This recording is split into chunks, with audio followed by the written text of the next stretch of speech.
नमस्कार, आदाब। आइए बात करते हैं फिलहाल हमारे देश की राजनीति पर।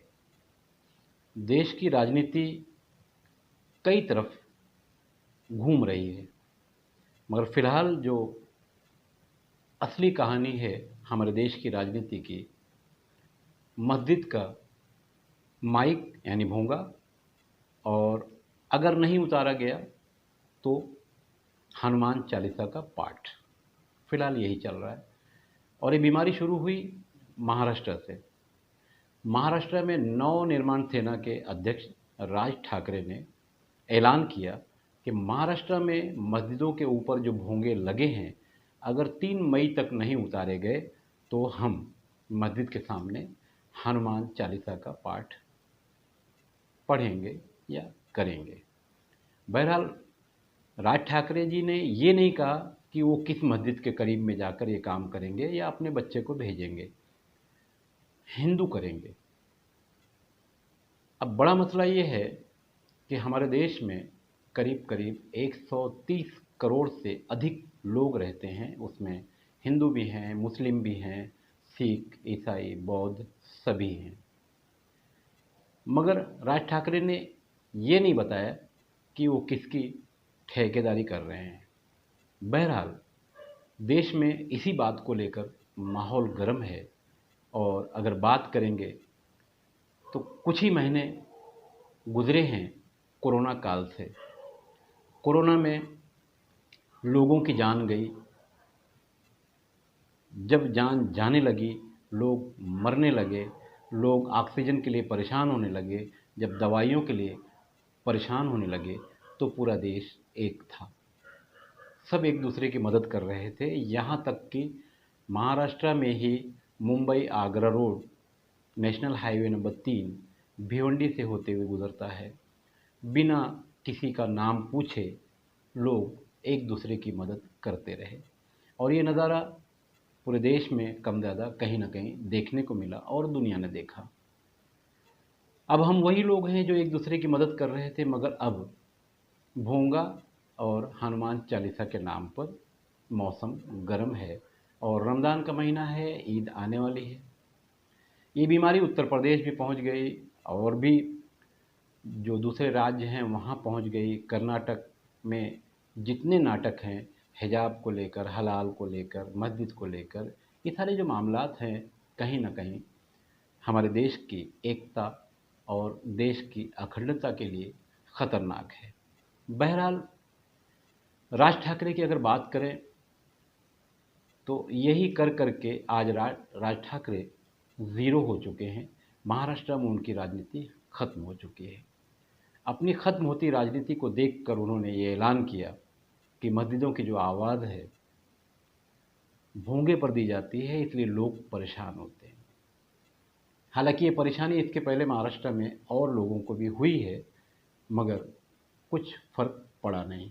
बहरहाल कहते हैं ना कि मेहनत करे मुर्गी, अंडा खाए मुजावर। राज ठाकरे ने ऐलान किया, राजनीति गर्म हुई और महाराष्ट्र के 2 लोगों ने यानी राणा दंपत्ति, इन्होंने ऐलान कर दिया महाराष्ट्र के मुख्यमंत्री निवास यानी मातोश्री के बाहर जाकर हम हनुमान चालीसा का पाठ करेंगे।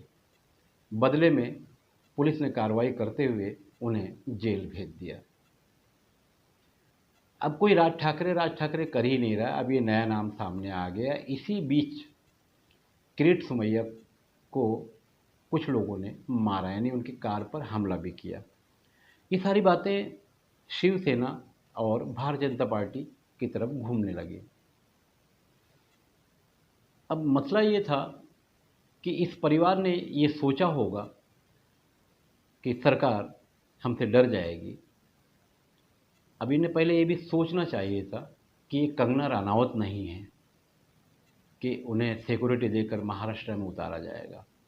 बहरहाल केंद्र सरकार की जो कहानी है, महाराष्ट्र सरकार को पटकनी देने के लिए अलग अलग नए नए ढंग से कहीं ना कहीं से सरकार को परेशान किया जाता रहा है। और वक्त ज़रूरत महाराष्ट्र के मुख्यमंत्री उद्धव जी ठाकरे सामने आकर जनता से बात भी करते रहते हैं। बहरहाल ये राजनीति है। मगर एक बात समझ में नहीं आई, हमारे देश में क्या और कोई काम इन नेताओं को नहीं रह गया है? देश में गरीबी है, भुखमरी है, लोगों को रोज़गार नहीं है, महंगाई अपने यूँ समझ लीजिए कि बस अंतिम पड़ाव को छू चुकी है। हालात ख़राब हैं और ऐसे में भोंगा, हनुमान चालीसा, हिजाब, हलाल, रोज़ा, नमाज, इस तरह की बस अब यही बातें रह गई है। देश इसी से चलेगा? ये सवाल है। समझ में नहीं आता कि भारत की जो कहानियाँ दूसरे देशों में जाती होगी तो क्या सोचते होंगे। यूँ समझ लीजिए कि पूरे भारत में रहने वाले लोगों को वो बेवकूफ़ समझते होंगे और हमारे ऊपर हंसते होंगे। यही कट्टरता पाकिस्तान में भी थी, यही कट्टरता बांग्लादेश में भी है और यही कट्टरता श्रीलंका में भी थी, जिसका नतीजा पूरी दुनिया आज देख रही है। और यही कट्टरता अब हमारे देश में दिन ब दिन बढ़ती चली जा रही है। कहीं ऐसा तो नहीं कि हम श्रीलंका के नक्शे कदम पर चलते चलते श्रीलंका की तरह से दिवालिया हो जाएंगे, या पाकिस्तान के नक्शे कदम पर चलते चलते जिस तरह से पाकिस्तान में आए दिन हमले होते हैं, आतंकी हमले, हम उनके रास्ते पर तो नहीं जा रहे हैं, या बांग्लादेश के रास्ते पर तो नहीं जा रहे हैं। सोचने जैसा विषय है।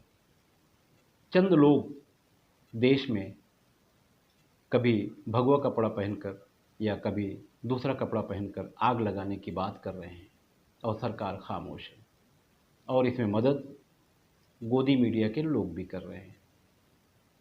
कहीं ना कहीं वक्त रहते अगर इन लोगों पर लगाम नहीं लगाई गई तो देश खतरनाक रास्तों पर निकल जाएगा, और अगर निकल गया तो संभालना भी मुश्किल हो जाएगा। जो लोग ऐलान करते हैं कि हिंदू समाज के लोग 4 बच्चे पैदा करें, उनके कितने बच्चे हैं? या जो लोग ये कहते हैं कि हनुमान चालीसा का पाठ पढ़ाया जाएगा या पढ़ा जाएगा, तो इससे पहले कितनी बार पढ़ा, याद है? नहीं। अब उस पे सोने पे सुहागा कुछ लोगों ने मुंबई के एक मैदान में ईद की नमाज़ पढ़ने का परमिशन मांगा है। कुछ लोगों ने दिल्ली के प्रधानमंत्री के निवास स्थान या कार्यालय के बाहर ईद की नमाज़ पढ़ने का परमिशन मांगा है। तो अब यही सब होगा देश में। देश में विकास के बारे में कोई बात करने को तैयार नहीं है। कुछ अधर्मी नेता और कुछ अधर्मी धार्मिक लोग देश में आग लगाने की कोशिश में लगे हैं। सबको समझदारी से काम लेते हुए आगे बढ़ना है। बहरहाल जनता क्या कर सकती है जब तक सरकार होश में ना आए, इसलिए सरकार को होश में आना ज़रूरी है। मैं